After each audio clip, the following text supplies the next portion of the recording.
And welcome to Morning Asia. I'm Tanya Francis. Coming up on the show today, the top news this hour, both on the global agenda and on the front pages of the papers. The fourth consecutive day of conflict between Iran and the US is leading the way today. We'll take you around the world's front pages from the latest developments in the Middle East and Wall Street's AI-fueled profit boom to fresh questions surrounding the investigation into the murder of former MP Anne Widdecombe.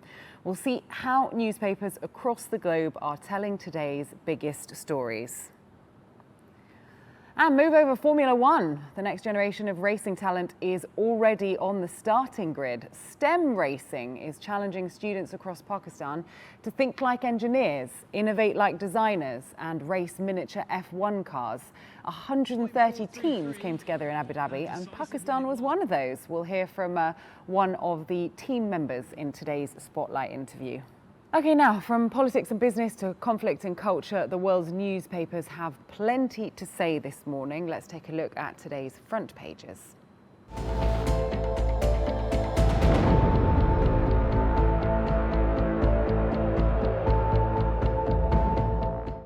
We'll start with The Guardian, leading with the headline, Police examine possible left-wing motive for Widdecombe murder. So the paper reports that counter-terrorism investigators are now examining whether ideological motives, including possible hostility towards Anne Widdecombe's political views or Reform UK, may have been behind the attack. Rather than focusing on the wider political reaction, The Guardian keeps the spotlight on the evolving investigation and the search for a motive.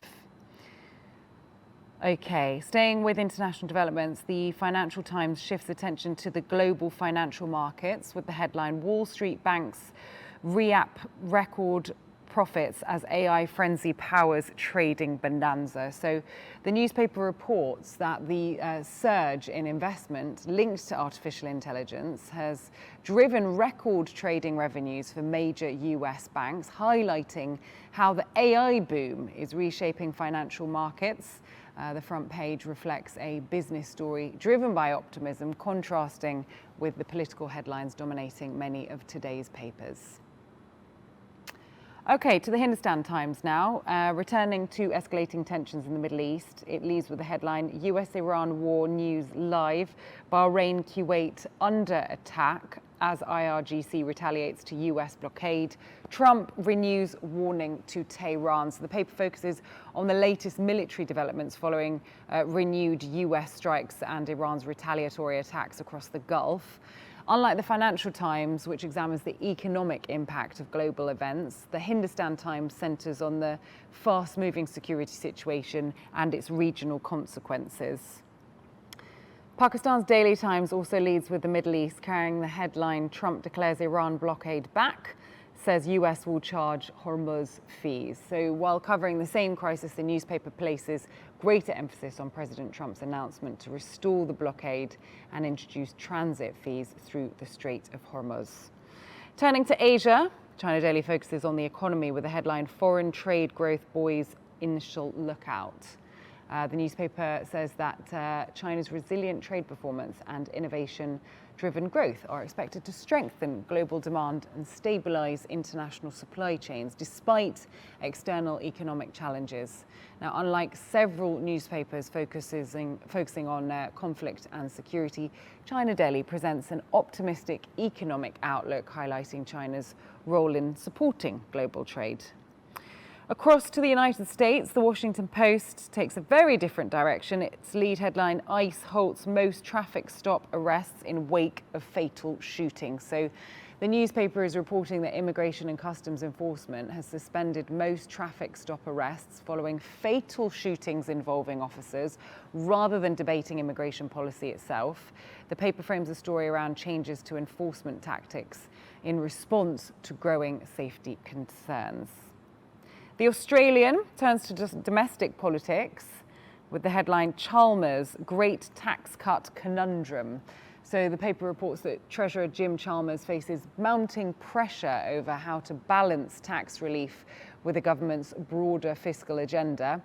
Alongside the lead story, the newspaper also gives significant prominence to Australia's military support for Ukraine, with photographs of Australian troops training Ukrainian forces, adding another dimension to the front page.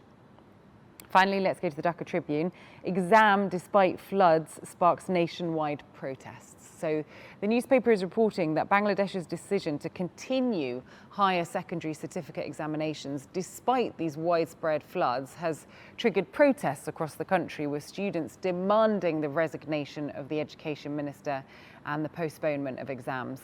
Unlike many of today's papers that are focused on geopolitics and economics, the Dhaka Tribune centres on a domestic story, a big story for the country, and at the moment what appears to potentially be an education crisis that's illustrated by some dramatic images of students confronting police in the streets. Okay then, it's time now to take a look at the global weather forecast.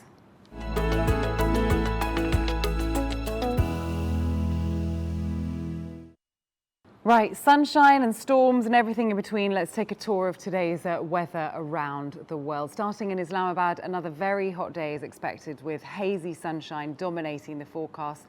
Temperatures are going to climb to 37 degrees, while the heat may become intense during the afternoon. Tonight remains warm with partly cloudy skies and a low of 27 degrees. Over in Beijing, you can expect some warm and humid conditions with a mix of sunshine and clouds. There's a chance of an afternoon or maybe even an evening thunderstorm, with temperatures reaching 34 degrees before easing down to 25 degrees overnight. Down in Riyadh, the heat continues. Look at that. Bright sunshine is going to send temperatures soaring to around 45, maybe even 46 degrees. And clear skies are going to be throughout the day. A low, not so low, still a hot day, a hot evening ahead, 30 degrees. So outdoor activity is limited, it's advised, in these absolutely scorching temperatures. Stay indoors and stay cool. Right, heading to Istanbul, it's going to be another warm summer's day, plenty of sunshine and a pleasant afternoon. 31 degrees as the high, and clear skies are going to continue into the evening as temperatures settle in at 22 overnight. Now in London, expect a comfortable mix of sunshine, a few passing clouds. Afternoon temperatures will reach a high of 27, while tonight remains mild under some partly cloudy skies as temperatures drop down to 17 degrees. Turning to Washington, D.C., another hot and humid day is on the cards, with temperatures climbing to 39 degrees. A heat advisory remains in effect, and a combination of high temperatures and humidity could make it feel even hotter today in that part of the world. Tonight's going to stay warm with a low of 27. Now in New Delhi in India, expect cloudy skies and some frequent showers and thunderstorms all throughout the day. Humidity will remain high as temperatures peak near 31 degrees before easing to 27 degrees overnight.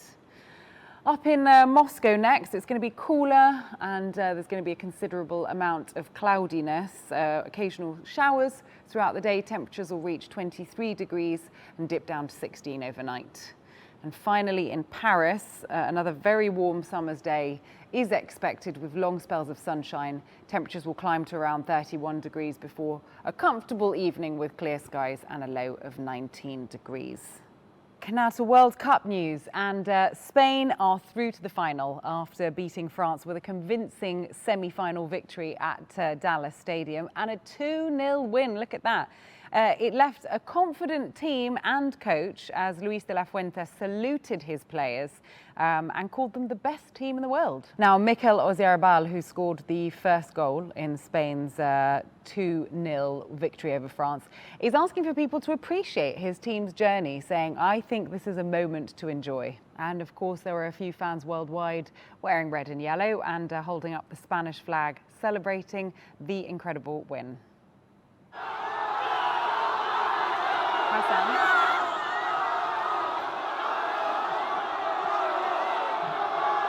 Amazing. We've dreamed of a moment like this since we were 6 years old, back in 2010, to live it all over again. We need to make room for this star now. We need the second one, right now. There's dust on this spot. We've got to move it aside one way or the other. Come on, Spain. After this match, Spain is going to win. I think Argentina will go through. I want England to go through, but Argentina will, and Spain is going to win the World Cup, the second star. It's a done deal. I hope Argentina doesn't go through. I hope it ends up being England-Spain, more classy. But hey, if Argentina goes through, we're going to give the Argentines a thrashing, which they deserve too. Now, sadly for France, they had to bow out, and they were actually favourites in the tournament, but a strong defence from Spain's goalkeeper and many missed goals from Mbappe let Spain sail through to the finals. France's coach, Didier Deschamps, said that the team made mistakes and a few technical errors. Well, it could have been anyone's game with both teams having performed very well throughout the tournament. French fans were obviously sad to have missed out on a World Cup final, though.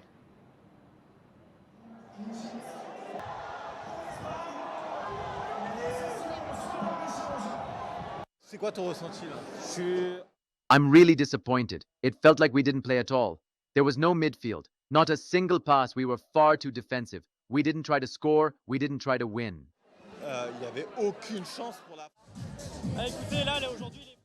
Today, France lost. We were clearly outplayed by Spain. There's nothing more to say. They controlled the game better than we did. Our attack never really managed to show any tactical quality. It hurts, but Spain were simply the better team today. And there we go. Now, if we look ahead to today's World Cup FIFA match as England take on Argentina for a place in the final against Spain, England coach Thomas Tuchel has confirmed that Declan Rice is fit to start in the World Cup semi-final against reigning champions. And we need to hear from Argentina, don't we? So Argentina coach Lionel Scaloni says that he's not concerned about fatigue or his team's performance before another FIFA World Cup semi-final as they prepare to renew their rivalry with England. There we go, they're ready. England will take on Argentina at midnight tonight, Pakistan time, 3 p.m. Eastern time at the Atlanta Stadium in the USA. Now, from football to racing and Pakistan's need for speed, but not in the way that you might think.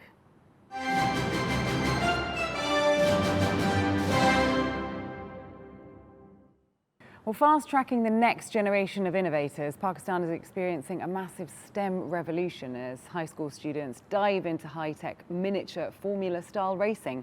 From 3D printing to aerodynamics, these young minds are building the future of motorsports right here at home in Pakistan. So joining us now to discuss this incredible initiative is Muhammad Ali Mustafa.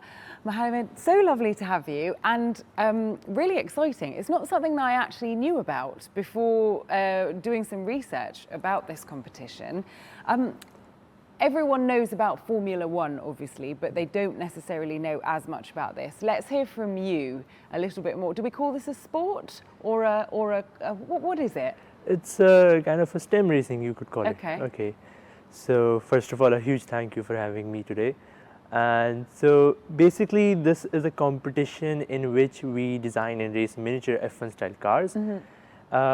And we like build them, manufacture them, all these things, and then race them finally. But not only that, we also, have to manage sponsorships beside them, manage our marketing, manage the whole project management, all those aspects. So it's a competition that combines, engineering with all those enterprise experiences. So it's a really fun competition and a different one that we usually don't see. Yeah. And it was a huge experience for us representing Pakistan on such an international stage. Because usually we don't see Pakistan on these stages, we are lacking in these places, but now with these competitions, we are coming on the spotlight. So it is a huge experience for us. That's why we've got you on the spotlight interview today, is to do more of that, to understand, how young minds, young great minds are sort of carving the way for Pakistan, being on more international stages. I can see there on the top of the car it says Zenith, which is the name of your team. Yes, that is my team name. So how did you get into it and how did you join this team? So from a very early age, I already had an interest about, getting involved in some sort of Formula One stuff, but there wasn't like any opportunity. But as soon as I saw this online, that there's this competition, in which we're designing miniature F1 style cars, I was hooked. So we started in like August last year. From that point on, I formed a team with my teammates, and then we just started working on these countless nights, working. So So this is our like a 8-month project of ours. Wow. What goes into making it? Let's have a look at it. This is, I guess, a prototype. It won't Yes. be the one that you actually Yes. race. What is it made out of? The body is made Polystyrene. out of hard foam, Hard foam, and okay. the wings are 3D printed. And the process of making it is like, first we make it in our technical softwares, and then we test it in real world conditions. How does it perform? Is the design even good? Like sometimes the design looks good on paper, but it doesn't really perform that well. We test all these factors, and then finally we go on to manufacturing, where we use very advanced machines, CNC machining, to carve out these shapes, these technical geometries, and then finally we raise these on the track. So this is a similar size, or this is the size that Yes, is used on the track. Yeah. And where do you go, like if you think sort of 10 years down the line, do you imagine yourself sort of in the pit designing the actual F1 cars? Is this kind of a stepping stone towards that? Yes, actually this is the competition is by the Formula One group, and they are scouting for talent like us, our young minds, which they can already take into account at a early time, so that when we grow up, when we have the technical experience, they can take us in, and we already have the experience. We're learning all the fundamentals of a Formula One car, so that gives us an edge. Yes. 100%. And starting so young in doing this, it gives you sort of years and years to perfect it, which is what you need when it comes to Formula One, because it is such a sport of perfection. What are sort of some of the challenges that you faced when you were doing this competition, or these competitions rather? We'll speak about the competition in Abu Dhabi afterwards, but yeah, what are some of the difficulties that you might face? So one of the main difficulties is the financial aspect, because there's a huge cost factor involved with these competitions. It's an international competition. There's the cost of traveling, manufacturing, all these things, and companies weren't really like open to the idea right now, because this is the first time they're seeing these types of competitions coming up. They weren't used to the idea that like such young minds are creating these projects. So there was some hesitation in sponsoring us, but I believe now that these competitions are on the rise, the companies are also taking interest. They are sponsoring teams. So this was one of the issues we faced. Other than that, there was also some resistance from our colleges, like are these competitions? We should focus on our academics. Right. But when we showed them what the skills we are learning, how good the experiences are, and they will help us in the real life. Yeah. So they really appreciated, and these competitions are taking interest now. Also, for sort of networking, we all know that if you want to get internships, which often lead to jobs, you need to often know people to give you that edge, because there's so many people that probably want to work for Formula One. So getting exposure, I imagine that you met people from F1, you met people that have been doing these competitions beforehand. Do you feel like you were able to kind of network with people and hear their stories, which might help you decide what yours is going to be? Absolutely. I connected with tons of people, whether that's connecting with companies, and then also people who participated previously, who are working in the real F1 teams, getting to hear from them, like what do they think about these competitions, and them also giving us advice that we should keep doing this. This is a really a good forward step.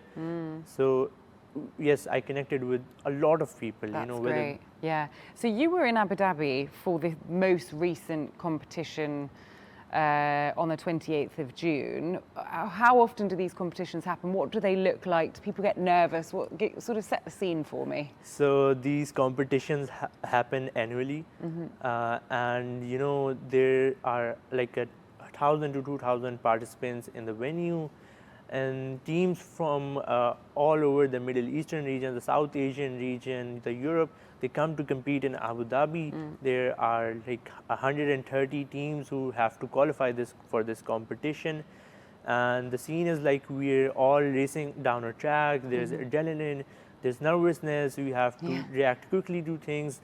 Things break a lot, all these things. Yeah. No, I'm just looking at you all up there. I'm guessing that's in Abu Dhabi. Yes. Behind the scenes. It's nice to see a good mix of girls and boys taking part.